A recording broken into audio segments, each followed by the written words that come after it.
다 같이 성경 보시겠습니다. 오늘 성취될 하나님의 말씀은 히브리서 9장 11절에서 12절 말씀입니다. 신약 성경 362페이지입니다.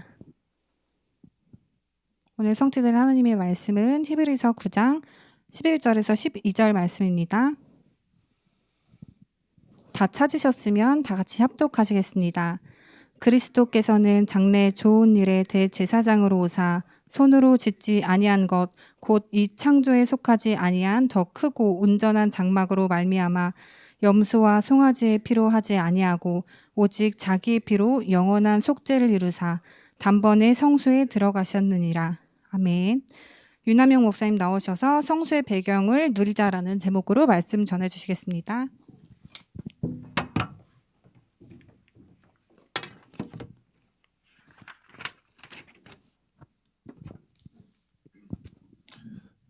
올해 그 에덴의 축복과 성소의 배경, 누림, 뭐 이런 내용들이 많이 나오죠, 원단에. 저번 주에는 그래서 그 에덴에 대한 부분을 좀 얘기를 했고요. 오늘은 성소에 대해서 좀 얘기를 하려고 그래요. 성소를 우리가 본 적이 없습니다. 이스라엘 민족들도 사실 성소를 지금 뭐 어떻게 하고 있는지 자세히 모를 정도로 뭐 그 절기는 지켜요. 근데 성소가 지금 있는지 모르겠어요. 왜냐하면 이제 성소 대신에 성전이 생겼기 때문에 그런 부분이 있고요. 그래서 우리가 이제 한 해 동안 계속 이제 성소에 대한 메시지를 들을 건데 뭔지 모르고 들으면은 되게 막연할 것 같다는 생각이 들었어요. 그래서 오늘은 은혜를 끼친다, 뭐 엄청 막 감동이 있다 이런 설교보다는 성소에 대해서 좀 같이 나누고, 성소가 저런 거구나, 저런 의미가 있구나, 이렇게 조금 함께 좀 나눴으면 좋겠습니다. 그래서 제가 부족한 PPT 실력을 발휘해서 아주 단순하게 성소에 대해서 조금 함께 이 사진을 보면서 한번 나눠보려고 해요. 네, 띄워주시죠. 이 성소는 사실 성막이라는 큰 이 범위 안에 들어있는 내용이고요. 먼저는 이제 성막을 우리가 볼 수 있는데요. 성막이 이제 저렇게 생겼어요. 그 옆에 조그만 약간 점같이 생긴 거는 12지파입니다. 지파가 쫙 있는 거고요. 그 주변에 지파가 있고 가운데에 이제 성막의 모습이 딱 하니 있습니다. 다음. 아까 말씀대로 제가 성막 주변에 지파들이 쫙 두르고 있는 모습이에요. 이건 뭐냐면 요 진영 그대로 이스라엘 백성이 넘어갔다는 겁니다. 광야를 지나간 거예요. 그래서 아까 우리 목사님 말씀하신 대로 성막이 멈추면 같이 멈추는 거고, 새벽이라도 성막이 이동하면 같이 짐 싸서 가야 돼요. 이 진영을 유지하라고 이제 하나님이 명령하신 거예요. 그래서 철저하게 성막을 지키고 둘러싼 모습이죠. 다음. 조금 자세히 보면은 이제 요렇게 돼 있거든요. 요게 이제 요 부분이 문이에요. 문. 들어가는 문은 딱 하나예요. 이렇게 문이 있고 들어가면은 이제 번제 각을 뜨고 불사르죠, 제물을. 그리고 또 들어가면은 제사장이 이제 물두멍에서 손을 씻고, 이제 그 다음부터는 성소예요. 성소에는 제사장만 들어갈 수 있거든요. 성소 안에는 이제 여러 가지 이거 있죠. 그리고 그 안에 또 지성소가 있고, 그리고 끝이에요. 이게 이제 제사장들만 하는 어떤 성소와 성막인데, 다음. 아까 말씀드렸던 문의 모습인데, 요 문이 이제 하나의 문으로 되어 있고, 저것도 천막에 대한 부분을 하나님이 이제 굉장히 디테일하게 다 설명을 해주신 대로 이스라엘 백성들이 이제 한 거고요. 여기 보면은 뭐 당나귀랑 양이랑 데리고 가잖아요. 제물이에요. 제물을 가지고 반드시 가야지 하나님이 그 제사를 받으셨거든요. 그래서 저기 들어가면은 저기 제사장들이 막 뭘 하고 있죠. 이제 각을 뜨고 이제 불사르는 거예요. 번제, 완전히 다 태워버리는 그런 이제 모습이고요. 다음. 성막은 이렇게 이제 돼 있어요. 이게 문이 있고 번제단, 물구덩, 그리고 이제 성소. 성소 안에는 우리가 알고 있는 이 등대와 그리고 진설병상이라고 하는 떡상, 그리고 안에 이제 분향단, 이제 향이 나는 분향단이 있고, 그 너머로 그 휘장이 하나 있는데, 그 휘장 너머로는 대제사장만 들어갈 수 있는 지성소라는 게 있습니다. 그 지성소에 우리가 알고 있는 언약궤가 있는 거예요. 그래서 저기 보시면은 이렇게 저런 그림들이 있죠. 예, 다음. 조금 더 자세하게 이제 설명을 해주고 있는 건데요. 번제단 들어가서 이제 번제단에서는 이제 번제를 드리면서 죄 사함에 대한 부분, 그래서 자신의 죄와 회개하고 뭐 이제 나눠진다 이런 내용이고, 그 다음에는 이제 제사장들이 제사를 드렸잖아요. 막 피도 묻고 막 이러니까 손과 발을 깨끗이 씻어요. 물 두덩에서 깨끗이 씻는데 안 씻고 이제 성소로 들어가면 죽어요. 아주 무섭습니다. 그래서 그 다음에 들어가면은 이제 떡상과 등대와 분향단이 있어요. 우리가 알고 있는 생명, 빛, 또 뭐죠? 말씀. 요게 이제 사실은 이 등대와 떡상과 이 안에 있는 법궤를 이제 뜻하는데요. 등대가 저거 이제 저렇게 생긴 이제 불 나게 하는 건데, 저거는 이제 금 1달란트를 쳐서 만든다고 하네요. 이제 저게 1달란트라는 거는 우리나라 돈의 그게 아니고 유대인들의 돈의 그 개념인데, 한 38kg쯤 된대요. 금 38kg. 그러니까 대략 뭐 몇십억 되겠죠. 말이 1달란트지 어마어마하게 많은 금이 저기 들어가 있는 거예요. 그래서 이 등대는 이제 알다시피 이제 빛에 대한 내용입니다. 계속 꺼지지 않는 등대에는 빛이 있고요. 그리고 이제 떡상에는 우리가 알고 있는 무교병이죠. 진설병을 통해서 이 6월절의 그 행사를 어떻게 보면 기념하는 그런 내용들, 그리고 앞으로 오실 예수 그리스도, 생명의 떡이신 예수 그리스도를 예표하는 그런 이제 떡상의 모습이 있고, 그리고 분향단, 이 향을 피워서 하나님과 인간의 어떤 중보자의 역할을 예수님이 하실 거다, 이런 내용들이 있고요. 그 너머로 이제 지성소로 가면은 우리가 알고 있는 이 언약궤. 자, 다음. 이게 이제 번제당을 조금 확대해서 현대판으로 이제 그려본 건데요. 네 개의 이제 그 대를 놓고서 사람들이 이제 운반을 하고 저기다가 이제 제물을 올려서 불태웁니다. 다 불태워요. 모든 성물은 그러니까 이 하나님이 지시한 뭐 번제단이나 모든 그런 것들은 사람이 직접 손을 들 수가 없어요. 그래서 저렇게 이렇게 봉으로 만들어서 사람이 이고 가는 거죠. 절대 요 본체는 못 만지면 죽거든요. 그러니까 구약의 하나님은 굉장히 무서웠습니다. 지금 우리가 예배를 드리는 모습을 보시면 하나님 굉장히 많이 참고 계실 거예요. 그죠? 다음. 예, 이제 요렇게 확대해서 저렇게 막 이제 잡고 저기서 불 피워가지고 막 번제를 드립니다. 레위 지파가 저 당시에 약 8,000명 정도.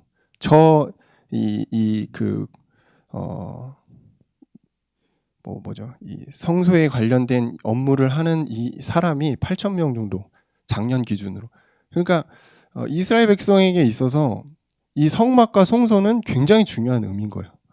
아주 많은 사람들이 저기 달라붙어서 쉴 새 없이 우리로 따지면 로테이션 해가지고 일을 하고 있는 거죠. 끊임없이 사람들은 죄를 짓고 번제물을 드리고 제사를 드리고 하나님이 그 죄사함을 하셔야 되기 때문에 우리처럼 뭐 기도해가지고 끝내는 그런 게 아니거든요.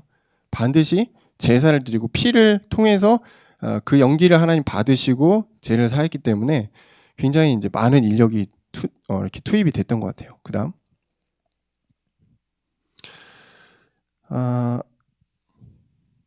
그래서 이제 왜 갑자기 언약궤가 나왔죠?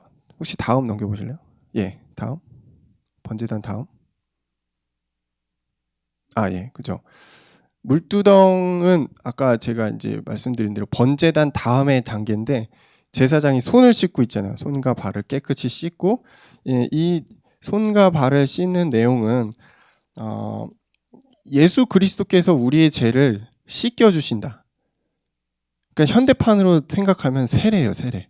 여러분 물로 세례를 받잖아요. 침례교는 완전히 잠기고 어떤 데는 반만 잠기고 우리는 머리에 살짝 손 얹어서 이렇게 하죠. 그래서 이 물로 세례를 받는 그런 의미가 사실은 여기서부터 온 거거든요.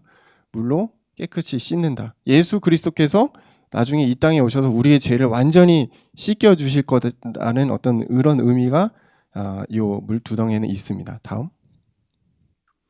그래서 물두덩을 지나서 이제 진짜 성소로 들어가는 거예요. 성소로 들어가면 온통 금이에요. 그래서 황금의 집이라고도 성소는 불렸습니다. 다 금이거든요. 왜 금일까요? 금은 변하지 않아요. 하나님은 변하지 않으시죠. 그리고 금은 가장 비쌉니다. 물론 다이아몬드 빼고. 금은 가장 비싸고 변하지 않고 영원의 의미가 금에게 있죠. 그래서 이제 고대에는 금을 되게 좋아했잖아요. 혹시 이집트 가신 분들 있으십니까?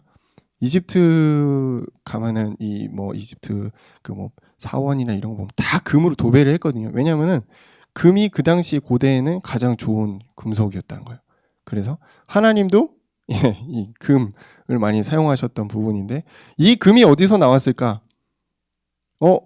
이스라엘 백성은 광야에 왔는데 아무것도 없이 왔는데 어떻게 금이 저렇게 많이 나가지고 저렇게 만들었을까? 궁금하시죠?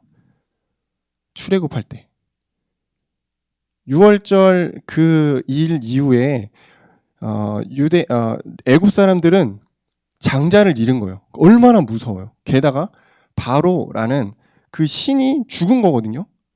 그러니까 앞서서 모든 10개의 신들이 다 깨트려지고 마지막 최고의 남은 라신까지 끝난 거예요. 그러니까 완전 지금 그러기 상태에 있는데 하나님이 이스라엘 백성에게 애굽 사람들에게 가서 그들의 것을 강탈해 오라고 하십니다. 그들의 금은 보석을 다 뺏어오는 거예요. 사실 이제 뺏어온다는 표현은 없었지만 그들에게 내어달라고 해라 성경에 그렇게 나옵니다. 근데 그냥 갖고 오는 거죠. 이스라엘 백성 딱 보면 얼마나 무섭겠어요. 아니 저들 뒤에 하나님이 있다. 그러니까 달라고 하면 무조건 줘야 되는 거지. 그러니까 어마어마하게 많은 금부치들을 다 갖고 와서 처음에 한 번 소비를 했어요. 그게 언제냐면 금송아지. 모세가 시내산에 올라갔을 때 조금 늦게 내려오니까 이스라엘 백성이 아론 시켜가지고 같이 뿡짝뿡짝 해가지고 금송아지를 엄청나게 만들거든요. 그때 이제 1차 소비를 했고 이제 2차 소비는 바로 이때 어마어마하게 금의 양을 이제 다 때려 넣은 거죠. 그래서 이제 금으로 다 만들어졌다. 자, 다음. 그래서 저렇게 이제 제사장만 들어갈 수 있습니다. 일반인은 저기 들어가면 죽어요. 일반적인 제사장들이 저기에서 각자의 역할을 계속 하는 거죠. 어떤 사람은 계속 떡만 만들고, 어떤 사람은 계속 불만 피는 거죠. 어떤 사람은 또 이제 저렇게 아마 저 옷을 입은 사람이 대제사장일 겁니다. 향을 계속 끊이지 않게 성소에서 계속 피우는 거예요. 그 다음. 자, 제가 아까 설명했던 이 금잔대, 등잔대. 이 등잔대는 생명의 빛으로 오신 예수 그리스도를 생각해라. 앞으로 영원한 빛으로 오실 그 메시아가 올 거다라는 걸 이제 알려주는 거예요. 괜히 금잔대가 있는 게 아니에요. 등잔대가 있는 게 아니죠. 자, 떡상 저거는 물론 6월절에 그거를 기념하는 부분도 있겠지만 생명의 떡으로 오신 영원히 우리가 배부를 그 예수 그리스도를 또 생각하는 앞으로 오실 그 메시아를 너희들이 기대해라. 그러면서 이제 떡상을 이제 갖다 놓은 거예요. 그 다음에 자, 분향단 저렇게 생겼어요. 저도 실제 본 적은 없습니다. 제가 뭐라고 저걸 보겠어요. 분향단이 저렇게 생겼는데 저렇게 그 이름 보시면은 이렇게 향을 계속 피워서 그 향을 통해 하나님과 인간의 사이를 중재하는 그런 역할을 제사장이 했던 거죠. 자, 다음. 그리고 조금 우리가 이제 알아야 될 부분이 성소와 지성소는 구별되어 있다는 거예요. 성소 안에 지성소가 있는 게 아니고 휘장이 쳐져 있어요. 그래서 예수님의 죽으심 이전에는 구별되어 있었다는 겁니다. 예수님이 십자가에서 죽으실 때 다 이루었다 하고 나서 어떤 일이 생겼죠? 하늘이 깜깜해지고 성소의 휘장이 찢어졌다고 나오죠. 그 휘장이 바로 이 휘장입니다. 저기 이상하게 생긴 빨간 색깔이 있죠. 저기 쫙 찢어지면서 이제 누구나 성소로 들어갈 수 있는 거예요. 누구나 지성소로 나아가서 하나님께 자신의 죄와 구원을 확인할 수 있는 거예요. 그래서 저 지성소 안에는 언약궤라는 게 있거든요. 다음. 우리 성경에 나온 대로 두 천사의 날개가 이렇게 마주 보면서 언약궤를 감싸고 있죠. 저게 천사거든요. 이게 이제 실사판이에요. 어디 박물관에 아마 있는 것 같은데, 그때 이제 성경에 있는 것을 기준으로 임의로 만든 것 같아요. 다음. 이제 마지막 사진입니다. 이렇게 천사가 이렇게 딱 가리고 있고, 저 안에는 뭐가 있냐면, 이렇게 길쭉한 거 보이죠? 저거는 지팡이입니다. 아론의 쌍난 지팡이입니다. 근데 저 지팡이가 어떤 걸 의미할까요? 부활을 의미합니다. 앞으로 오실 메시아가 죽으시고 부활할 것이라는 그 부활의 메시지가 사실은 아론의 지팡이에 담겨 있고요. 저 이상하게 시커멓게 생긴 네모난 거 있죠? 저건 만나입니다. 하나님이 이스라엘 백성을 광야에서 에덴처럼 먹이시고 입히신다. 그거를 의미하는 거예요. 그리고 저기 저것은 잘 잘못 정했네요. 저 네모난 것은 돌비입니다. 돌비. 그리고 저 옆에 있는 건 항아리죠. 만나를 담은 항아리고, 저 옆에 초콜릿같이 생긴 것이 이제 돌비. 돌비는 모세가 시내산에 가서 하나님께 받은 십계명. 모든 것의 율법, 모든 이스라엘 백성의 행동의 기준이 되었던 하나님의 절대절명의 말씀. 그게 이제 돌비입니다. 그래서 이 언약궤가 사실은 되게 중요하잖아요. 이스라엘 백성이 이 언약궤를 뺏기고 나서 굉장히 힘들었고, 다윗 왕이 이것을 다시 찾아왔을 때 막 엄청 좋아가지고 막 바지가 내려가는 것도 모르고 춤췄다라고 성경이 나오거든요. 그러니까 이 언약궤는 이스라엘 백성의 모든 것입니다. 근데 저기에 담겨 있는 것은 하나님 말씀인 거죠. 자, 그래서 이제 그림은 다 끝났고요. 오늘은 그래서 성소의 배경을 누리자.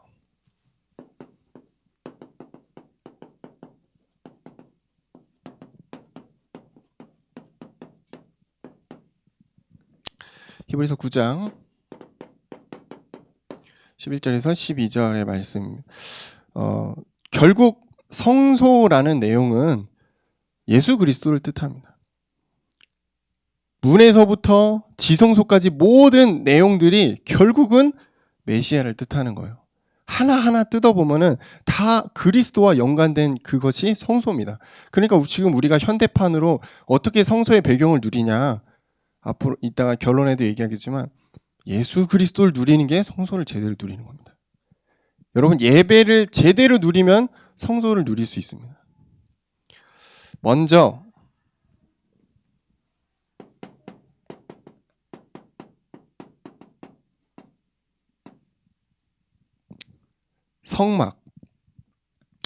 성막은 이스라엘 백성이 하나님께 죄사함을 받는 장소라고 알고 계시면 될 것 같아요. 그 당시로는 제사를 드리는 것이 주 목적이기 때문에, 그리고 하나님을 만나는 유일한 곳이 또 성막이었어요.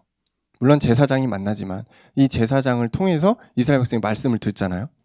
그리고 이스라엘 백성이 어디로 가야 되는지 길잡이를 해주는 중요한 그 방향이 성막이었습니다. 그러니까 성막이 가는 대로 이스라엘 백성은 갔다는 거예요. 그리고 성막은 성스러운 곳입니다.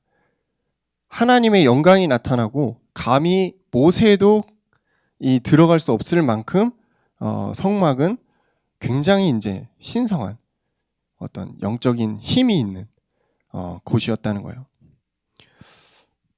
첫 번째, 성막에는 출입문이 있죠. 누구나 들어가야 되니까. 그 들어가는 문에는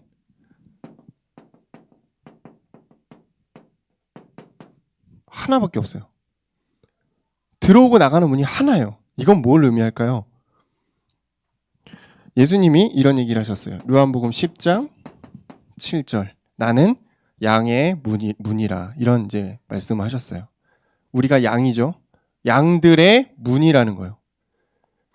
하나님께 나아가는 단 한 가지의 길, 한 가지의 문, 예수 그리스도. 이거를 이제 성막에서부터 보여줬다는 겁니다.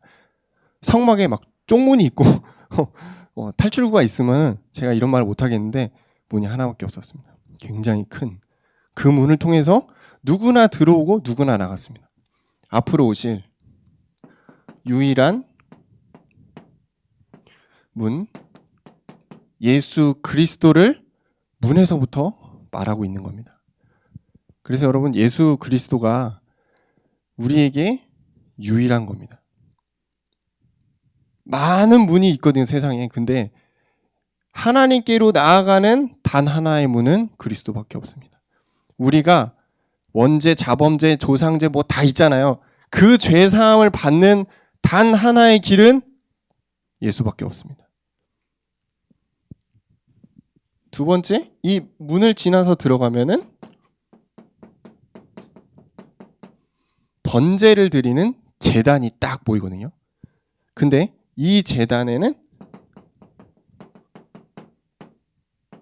죄 사함을 받는 실제적인 어떤 내용이 시작됩니다. 우리가 죄를 지었는데 내가 죽지는 못하겠고 하나님이 길을 하나 열어주셨어요. 그게 뭐냐면 내 죄를 전가 대신해서 얘한테 주는 거예요. 그 재물을 갖고 와라. 그래서 그 재물을 완전히 각을 떠 피를 다 쏟고 다 죽여가지고 다 태워버려요. 번제. 그래서 우리의 죄가 얘한테 전가돼서 그 죽음을 통해서 하나님이 우리의 죄를 사해준다, 이런 내용입니다. 무시무시하죠. 그러니까 지금도 그렇지만 유대인들은 얼마나 많은 양과 소와 염소를 잡았을까요? 죄 지을 때마다 가야 되거든. 그것뿐만 아니고 1년에 한 번씩 원죄를 또 이게 사함받는 그런 부분도 있었기 때문에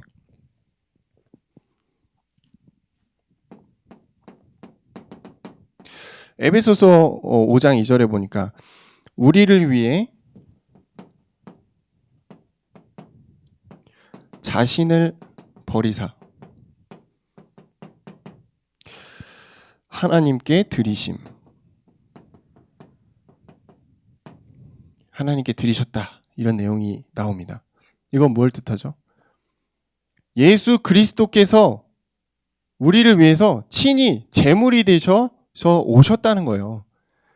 스스로 제물이 되셔서 십자가에 모든 걸 쏟고 죽으셨다. 스스로 번제물이 되셨다는 뜻입니다. 번제가 이제 이런 의미가 있는 거죠. 그래서 예수 그리스도께서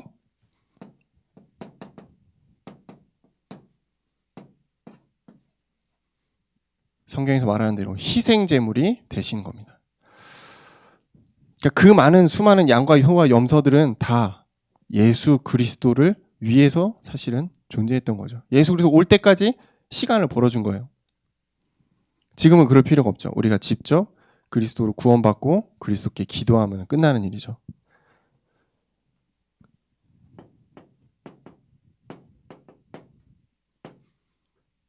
번제단을 지나면 바로 이제 물두덩, 이제 손 씻는 곳이 있는 거죠.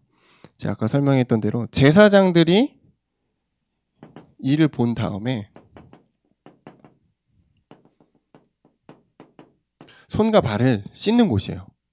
이거는 뭐냐면 우리가 예배의 자리로 나올 때 어떠한 마음을 갖고 오는가와 좀 연관이 있겠죠. 그래서 하나님 앞에 나올 때, 거룩하신 하나님께 나올 때 정결한 마음으로 나와야 된다. 그래서 제사장들에 보니까 하지 말라는 게 너무 많아요. 제가 좀 찔리긴 했습니다. 예배드리기 전에 불경한 것을 보면 안 되고, 불경한 짓을 하면 안 되고, 좋은 것을 뭐 입어야 되고 먹어야 되고 뭐 아무튼 뭐 죄를 범하면 안 되고부터 해서 뭐 누구와도 결혼하면 안 되고 되게 많아요, 복잡하게. 그러니까 하나님이 이 예배를 얼마나 중요하게 거룩하게 생각하시는가. 우리가 예배에 나올 때 우리의 마음과 우리의 중심을 한번 체크해 봐야 돼요. 그래서 뭐 옛날 분들은 이제 그렇게 얘기했거든요. 아, 교회 올 때 추리닝 같은 거 입고 오지 말라고. 스레바 찍찍 끌고 오지 말라고. 왜냐하면 그게 다 관련이 있는 거예요. 하나님 앞에 우리가 나아갈 때 정결한 마음으로 정결한 어떤 행동과 자세로 취해야 된다는 거죠. 물론 뭐 요즘에 추리닝 막 몇십만 원짜리도 있잖아요. 진짜 막 좋은 거. 그런 거는 괜찮겠죠. 근데 막 자다가 막 일어나가지고 막 세수만 하고 막 헐레벌떡 뛰어와가지고 예배드리겠다고 앉아 있으면은 하나님 좀 기뻐하지는 않으실 것 같아요. 여러분 물두덩을 생각하십시오. 이 예배 여러분이 임할 때 하나님 여러분 마음을 뚫어보고 있다는 거예요. 어떠한 마음으로 예배를 나오는가, 어떠한 중심으로 하나님께 나아가는가 하나님 다 보고 있다는 겁니다. 그래서 이 물두덩을 통해서 예수 그리스도가 우리의 죄를 씻어 주실 것이다라는 어떤 믿음을 가지고 하는 거죠. 물이 이제 깨끗하게 정결케 되는 순결의 의미가 있죠. 그래서 아까 말한 대로 제가 세례, 여러분 대부분 세례 받았는데 그냥 이렇게 물로 붓고 한 게 아니고 그리스도의 생명의 물이 여러분에게 임한 겁니다.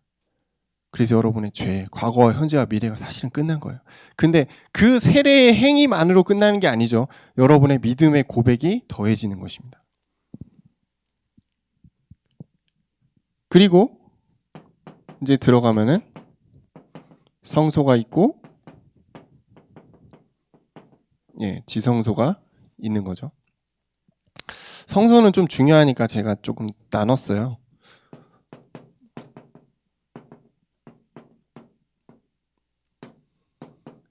성소에는 첫 번째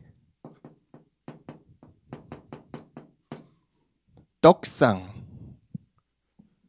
있습니다. 떡상은 생명의 떡으로 오실 예수 그리스도를 의미하는 것입니다. 요한복음 8장 48절에 예수님이 직접 말씀하시는데 나는 생명의 떡이니라 이랬어요. 여러분 아시다시피 예수님은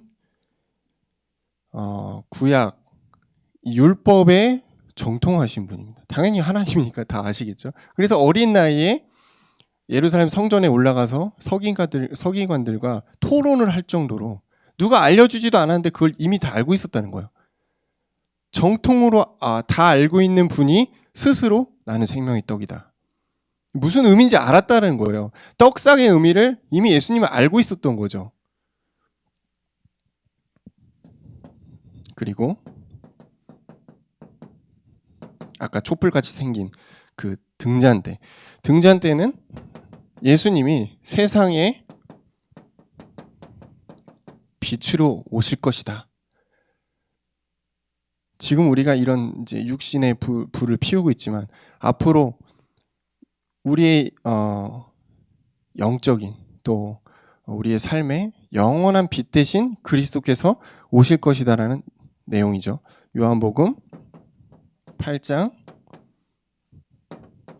12절의 말씀에 보면은 예수께서 이르시되 나는 세상의 빛이니 나를 따르는 자는 어둠에 다니지 아니하고 생명의 빛을 얻으리라. 이게 예수님이 빛으로 오신 그 중요한 내용입니다.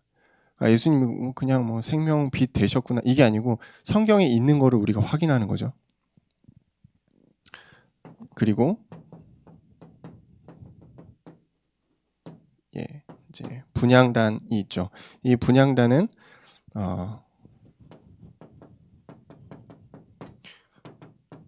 중보자 대신 예수 그리스도를 의미합니다. 이 하나님과 인간 사이의 중보, 만나는 길이 되시는 거죠. 그리고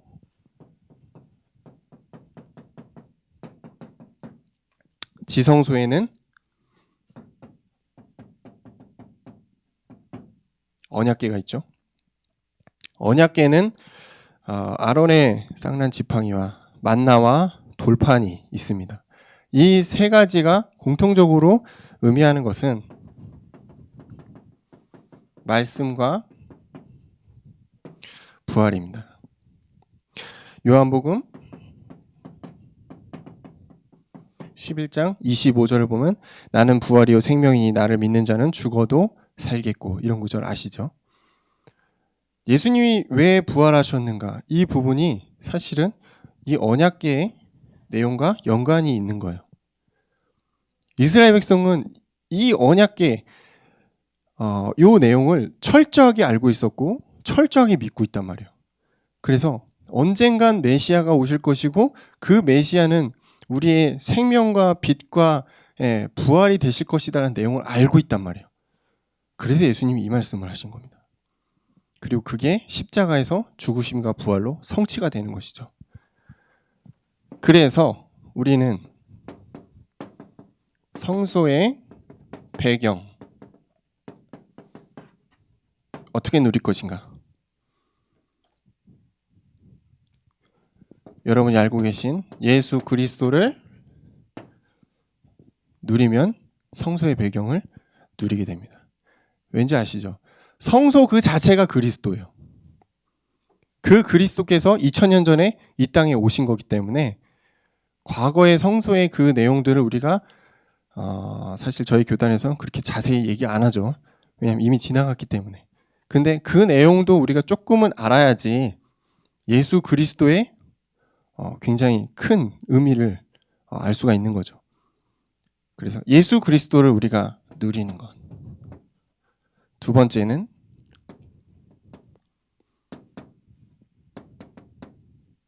예배를 누리는 것입니다. 제가 저번 주에 에덴의 그 축복 얘기할 때도 얘기했죠. 에덴의 축복을 누리는 것은 여러분 예배를 누리는 겁니다. 여러분 예배에 목숨을 건다. 뭐 이 정도까지는 어렵겠죠. 할 게 많은데요. 어떻게 목숨까지 걸어. 그렇지만 그 정도의 마음을 가지고 여러분이 예배를 참여한다. 그럼 진짜 에덴이 여러분의 삶에 쏟아지는 겁니다. 내가 정말 그리스도를 누리고 이 예배를 통해서 성소의 배경을 누리겠다. 그럼 여러분 예배에 정말 집중하셔야 돼요. 오늘 김동 목사님께서 그 얘기 하셨잖아요. 계속 광고 시간에. 하나님과 가까운 사람은 앞자리로 온다고. 그죠? 뭐 아주 틀린 말씀은 아니에요. 그래서 타교단은 굉장히 앞자리가 빡빡합니다. 어떻게든 앞자리로 막 올라오고 은혜 받으려고. 네. 이게 예배의 중심이죠. 저도 뒤에 앉는 편입니다. 그래서 저도 회개하고 앞으로 좀 가려고 앞으로 목사님을 따라서 앞으로 가야 되겠죠. 그렇습니다. 이 예배에 대한 부분들 여러분이 되게 하나하나 잘 체크해 보시면 될 것 같아요. 여러분이 하고 있는 예배, 내가 예배에 임할 때 어떻게 임하고 있는가, 어떻게 준비하고 있는가, 또 이 예배를 내가 어떻게 누리고 있는가, 이게 굉장히 중요합니다. 결국 이 예배를 통해서 말씀, 생명,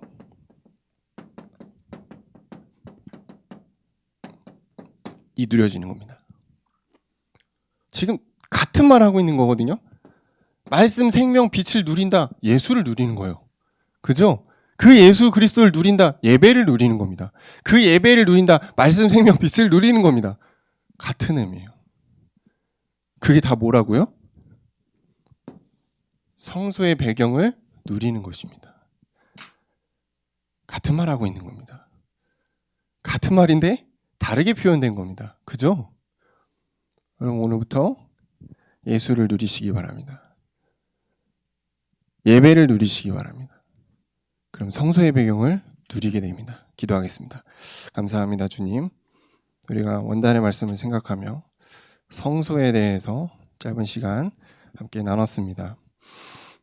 성소의 모든 것 대신 예수 그리스도를 생각하며 우리가 한 주간 그리스도와 성소를 함께 묵상하는 시간 되게 하여 주옵소서. 예수님 이름으로 기도합니다. 아멘.